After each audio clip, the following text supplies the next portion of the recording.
Hi, my name is Ms. Campbell and I'm going to show you how I organize workshop buckets in my classroom. This can be used for math, readers, or writers workshop. I'm going to show you a math workshop bucket.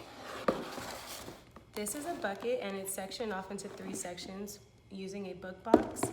And there is a green, yellow, and red folder. So this shows the students what color they begin with first. So they always start off with green. And in the green, I always have a writing activity. So since it's math, they're gonna be tracing numbers. And this is for kindergarten. The activities will vary based on what grade you're in. And then the second activity is the domino number bonds. And I always like to use a manipulative activity for the second activity.